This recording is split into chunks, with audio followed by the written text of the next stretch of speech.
Assalamualaikum warahmatullahi wabarakatuh. Bismillah, alhamdulillah, wassalatu wassalamu ala rasulillah wa ala alihi wa ashabihi wa man tabi'ahu wa wala. Selamat bertemu semula di dalam kuliah Maghrib di Masjid Al-Muttaqin, iaitu mengenai pelajaran kuliah Akidah Lengkap, yang mana kita gunakan kitab ini, iaitu kuliah Akidah Lengkap. InsyaAllah kita mulakan di muka surat 141. Jadi ini perkara mengenai iaitu menerangkan tentang agama, yang mana agama yang asalnya ialah daripada satu dan berpecah menjadi berbagai-bagai, tapi asalnya ialah satu daripada Islam. Dan agama-agama yang dahulu semuanya adalah Islam, mana agama yang berasaskan tauhid ataupun keesaan kepada Allah SWT, beriman pada Allah Ta'ala yang satu, adalah dianggap sebagai agama Islam. Tapi agama-agama yang lain, artinya Islam-Islam yang dahulu, dimansuhkan dengan adanya Islam yang dibawa oleh Nabi kita Muhammad sallallahu alaihi wasallam. Konsepnya artinya kita bukan tak terima agama-agama lain, tetapi agama-agama yang dahulu itu tidak sempurna sebagaimana agama kita ini. Artinya kalau mereka nak sempurna, mestilah mereka mengikut sebagaimana agama Islam yang kita peluk ini, yang kita pegang, kerana kesempurnaan itulah artinya agama yang sebenar. Dari agama yang lain bukanlah ditolak, kerana mereka juga percaya pada Tuhan yang satu, tetapi tidak sempurna, kerana ada amalan-amalannya ataupun cabang-cabang yang berhubung dengan agama sebelum Islam ini tidak sempurna sebagaimana yang ada dalam agama Islam. Jadi kita sambung di paragraf 2 muka 141. 141. Jadi perbezaan hanya dalam hal-hal yang kecil-kecil, yang cabang-cabang, sedang yang mengenai pokok adalah sama belaka. Jadi agama-agama lain, Yahudi dan Nasrani, dan mungkin yang lain-lain, agama-agama lain yang percaya pada Tuhan, pada asalnya sama, tetapi cabang-cabangnya, huraian-huraiannya berbeza-beza, yang mana agama-agama yang dahulu semuanya belum sempurna dan disempurnakan dengan agama Islam. Berkata atau bersabda Rasulullah sallallahu alaihi wasallam, "Al-anbiya'u ikhwatun min 'allatin, ummahatuhum syatta wa dinuhum wahid." Al-Hadis. Maksudnya, para nabi itu alaihimussalatu wassalam adalah saudara seayah. Ibu syariatnya berlain-lainan, sedang asal dan pokok agamanya satu. Jadi hadis ini menunjukkan nabi-nabi adalah bersaudara daripada satu rumpun, atau mereka saudara daripada seorang ayah, seorang bapa, tetapi cabang-cabangnya berbeza-beza atau asal usulnya berbeza-beza, sedangkan agama mereka adalah satu. Mana agama mereka satu, iaitu bertuhankan Allah Subhanahu wa taala, dan bercabang-cabang itu yang berbeza-beza. Artinya agama yang dibawa oleh Nabi Ibrahim juga agama yang satu, agama yang dibawa oleh Nabi Musa dan Nabi Isa juga satu, tapi cabang-cabang yang bersangkut dengan agama tadi berbeza-beza. Itulah maknanya kesempurnaan ialah pada agama Islam. Semua Nabi dan Rasul Tuhan yang dulu diutus tersebar luas ke berbagai penjuru bumi ini, dapat diumpamakan sebagai orang-orang yang membangun rumah gedung. Jadi rasul-rasul diutus ke dunia ini membawa masing-masing sebagai pembina-pembina atau pembangun-pembangun kepada sebuah rumah. Jadi maknanya tentunya berbeza. Rumah dulu begini, rumah sekarang sudah begini, tapi pokoknya ada rumah. Yang samanya ada rumah, tempat tinggal, tapi makna berbeza rumah-rumahnya daripada satu rasul kepada satu rasul yang lain. Masing-masing dari mereka bekerja membanting tulang menurut kemampuan, bahan, facilities dan kesempatan yang ada pada mereka, sampai akibatnya akhirnya datang orang-orang yang terakhir sendiri, yaitu Nabi Muhammad sallallahu alaihi wasallam, yang bertugas menyelesaikannya sampai menjadi kokoh, kuat, indah dan sempurna. Jadi nabi-nabi yang lain semuanya bekerja untuk Allah Ta'ala. Mereka tidak perlukan upah, tidak perlukan ganjaran, dan mereka bertugas kerana Allah Ta'ala. Walaupun mereka menerima ancaman-ancaman daripada kaum mereka menerima ugutan-ugutan daripada kaum mereka, musuh-musuh mereka, tapi mereka terus membawa agama yang satu, iaitu agama Islam yang bernyembah kepada Tuhan yang satu. Begitulah mereka bertungkus lumus, membanting tulang bekerja.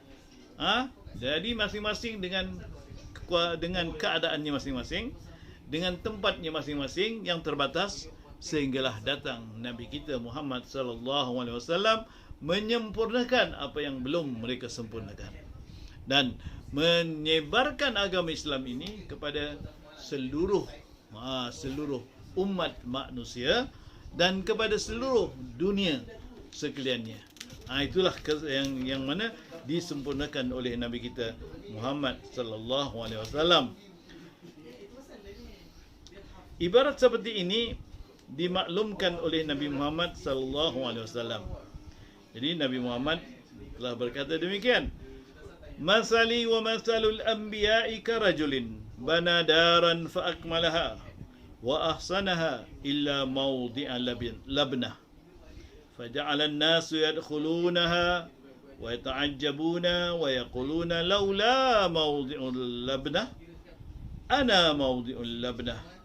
Ji'tu fa khatamtul anbiya." Al-hadis. Maksudnya, perumpamaanku bila dibandingkan dengan para nabi-nabi yang terdahulu adalah ibarat seorang yang membangun sebuah gedung, diselesaikannya dan dihiasinya, kecuali satu tempat batu tembok, yakni kecuali di satu tempat ada batu tembok yang belum dipasang. Maka manakah orang-orang? Maka masuklah orang-orang ke dalamnya dan semua takjub, iaitu heran melihatnya. Tetapi mereka berkata, kalaulah tidak ketinggalan memasang batu tembok yang satu ini, alangkah sempurnanya gedung itu. Rasulullah menjelaskan, maka aku mengisi tempat batu tembok yang belum dipasang itu. Aku datang dan aku tetap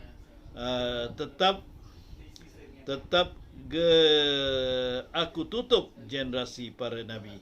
Riwayat Bukhari. Jadi begitulah Nabi kita Rasulullah SAW mengumpamakan. Mana aku ni diumpamakan seperti mana umpama para nabi-nabi lain.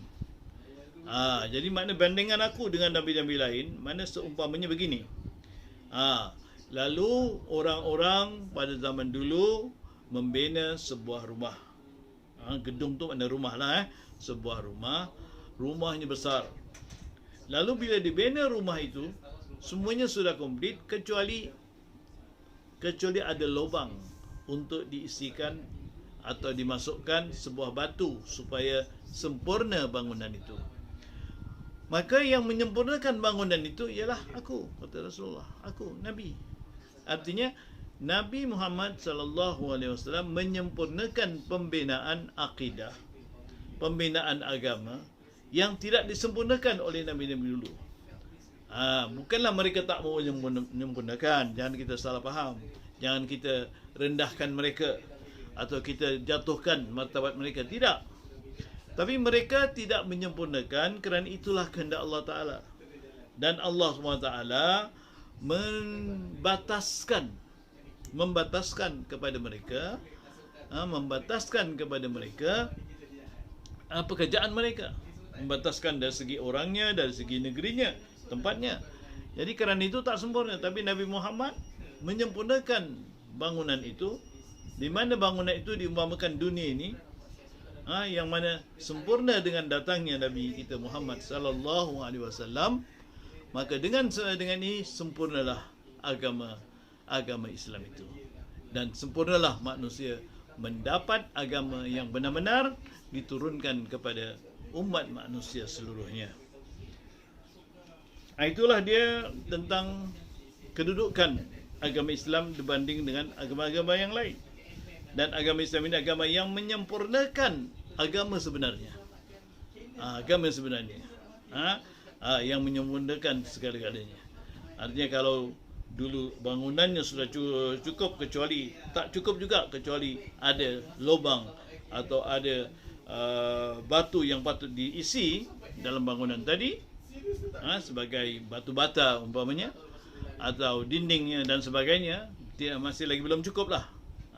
Tapi makna yang mencukupkan, melengkapkan bangunan itu ialah agama yang dibawa oleh Nabi Muhammad sallallahu alaihi wasallam. Jadi tajuk seterusnya ialah mukjizat. Mukjizat. Mukjizat. Pengertiannya telah menjadi semacam sunnatullah, bahawa setiap Allah mengutus Rasul, selalu Allah melengkapi Rasulnya itu dengan mukjizat yang tertentu. Itulah sunnatullah. Walan tajida li sunnatillahi tahwila atau tabdila. Dan tidak ada yang engkau dapati perubahan pada sunnah Allah. Jadi sunnah Allah, kebiasaan yang Allah Ta'ala menjadi sunnah kepada alam ini, iaitu Allah Ta'ala mengutus seorang Rasul. Tentunya Nabi lah, tiap Nabi itu Rasul, tiap Rasul itu Nabi, dan Rasul dan Nabi.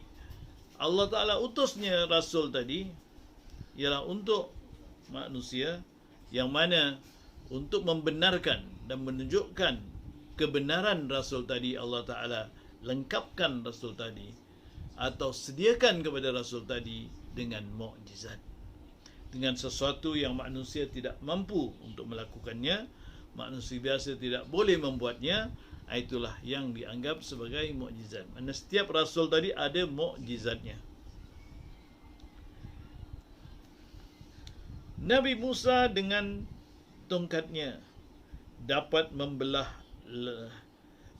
laut. Membelah Laut Merah menjadi dua.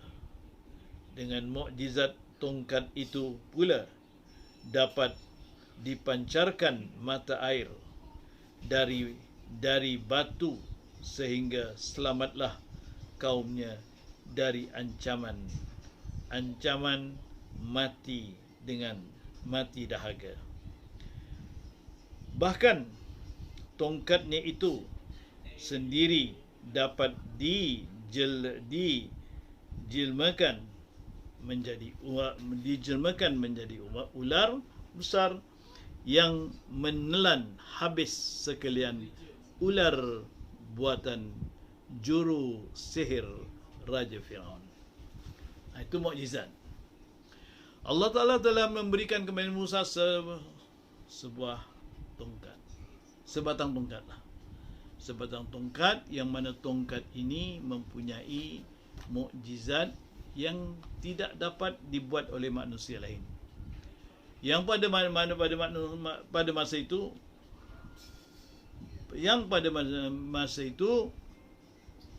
orang-orang yang tidak beriman kepada Musa melihat sendiri bagaimana kekuasaan atau kebolehan yang telah berlaku dengan tongkat itu. Pertama sekali bila Firaun dan askarnya mengejar Nabi Musa, Allah Ta'ala suruh, pukullah tongkatmu ke laut itu, nescaya engkau boleh seberang laut ini. Cuba kita gambarkan, kita tidak akan menyeberangi laut itu kecuali dengan sampan atau dengan kapal. Tapi dalam keadaan orang Firaun dengan askar yang mengejar, mana nak sempat nak buat sampan dan nak buat perahu. Jadi Allah Ta'ala suruh Nabi Musa pukul tongkat itu ke laut, lalu laut tadi menjadi terbelah. Dengan belahan tadi, Nabi Musa dan kaumnya dapat menyeberang laut tadi seperti mana menyeberang berjalan di atas tanah biasa atau tanah daratan. Itu satu. Kemudian tongkat Nabi Musa juga, bila kaumnya tadi merasa haus dan dahaga, Nabi Musa pun disuruh pukul tongkatnya ke batu, lalu terpancarlah air sebanyak 12 mata air untuk 12 kaum atau 12 puak orang-orang Yahudi yang bersamanya atau yang menjadi pengikutnya atau kaumnya untuk minum. Itu dua.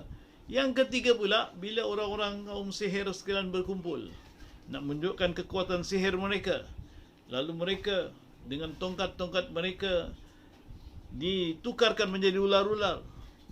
Nabi Musa pun Allah Ta'ala suruh tukarkan tongkatnya menjadi ular.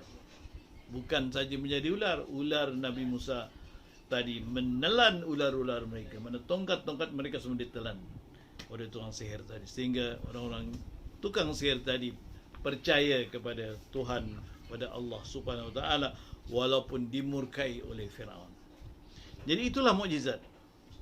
Makna sesuatu yang mereka tidak dapat lakukan selain Nabi yang Allah Ta'ala berikan mukjizat tadi.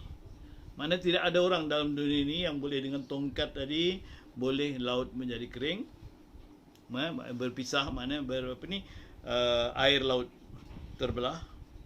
Tidak ada orang yang boleh memukul tongkatnya sehingga keluar air, dan tidak ada orang yang boleh menukar tongkatnya menjadi ular yang memakan ular-ular lain, artinya mengalahkan kerja-kerja orang-orang tukang sihir yang lain.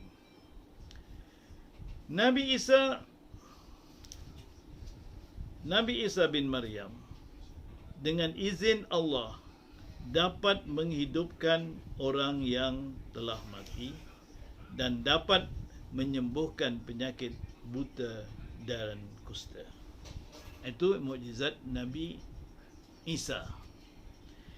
Nabi Isa ialah Nabi yang diutuskan oleh Allah Ta'ala kepada Bani Israel juga, dan membawa agama, iaitu agama Masihi, yang mana agama tadi lebih banyak menurut kepada agama yang dahulu, iaitu agama Yahudi, tapi diperbaharui oleh Nabi Isa, yang mana dengan itulah terbitnya sebuah kitab, iaitu kitab Taurah dan kitab Injil. Atau dalam sekarang ini mereka bagi dua, kitab lama dan kitab baru, atau Old Testament dan New Testament. Jadi Nabi Isa alaihissalam, Allah Ta'ala beri mukjizat. Pertama sekali, pada zaman ketika zaman Yahudi dulu, mereka nakkan ataupun mencabar Nabi Musa supaya menghidupkan orang yang sudah mati. Jadi dalam ceritanya Nabi Musa pun menyentuh ataupun mengatakan pada orang mati supaya hidup, orang itu hidup. Lalu hidup, mengatakan tentang daripada kuburnya, dan menunjukkan kepada orang Bani Israel orang yang hidup balik, yang mana telah dihidupkan dan telah menjawab apa yang disoal oleh Nabi Musa. Saya tidak tahu ceritanya dengan cerita yang detail, tapi maknanya itu adalah cabaran daripada kaumnya untuk menghidupkan. Nabi Isa dapat menghidupkan, bukan dia yang menghidupkan, maknanya dengan izin Allah Ta'ala. Itu maknanya bukanlah Nabi Isa yang menghidupkan, Allah Ta'ala yang menghidupkan. Tapi maknanya Allah Ta'ala tunjukkan dengan perantaraan Nabi Isa orang itu hidup. Kemudian kedua, orang-orang pada zaman dulu ada yang sakit buta, ada yang sakit kurap, kusta dan sebagainya. Nabi Isa mengusap orang yang sakit kusta ataupun kurap tadi, lalu sembuh daripada penyakitnya. Orang-orang yang buta diusapkan matanya gitu, boleh nampak. Boleh nampak. Inilah mukjizat Nabi Isa alaihissalam. Jadi dengan itu orang-orang percaya. Orang lain tak boleh buat sebagaimana yang dibuat oleh Nabi Isa. Itulah yang dikatakan mukjizat kepada Nabi Isa alaihissalam.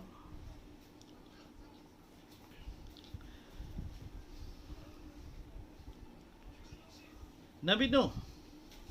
Nabi Nuh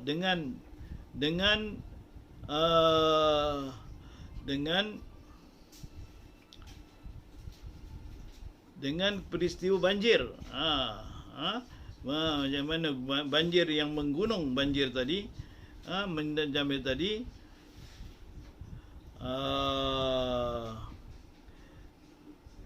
sehingga tatkala kaumnya telah memuncak ke kebiadapannya, di mana pun, dan ia pun dapat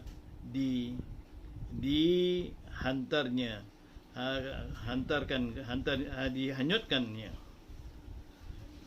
Jadi Nabi Nuh alaihissalam hidup dalam negeri yang berbukit sebenarnya. Bukit, kemudian di darat, memang jauh daripada laut lah, jauh daripada sungai. Lalu Allah Ta'ala suruh kepada Nabi Nuh membuat kapal. Sebab fikirkan Nabi Nuh bukanlah seorang tukang, bukanlah dia seorang ahli membuat kapal, kerana tempat yang ditinggal tadi bukanlah tempat nelayan, bukanlah tepi laut atau tepi sungai, tapi Allah Ta'ala suruh juga buat kapal. Lalu Allah Ta'ala berikan dia pengetahuan, Allah Ta'ala berikan dia ilmu untuk membuat kapal yang besar sekali. Lalu kaumnya ketawakan, kaumnya hina-hinakan, kaumnya ejek-ejek, takkanlah sampai buat kapal begini. Jadi itulah mukjizat Nabi Nuh alaihissalam. InsyaAllah kita akan sambung lagi.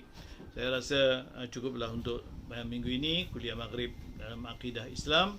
Kita akan sambung lagi daripada Masjid Al-Muttaqin. Salam daripada setiausaha dan juga pengerusi dan sekalian anggota Masjid Al-Muttaqin. Assalamualaikum warahmatullahi wabarakatuh.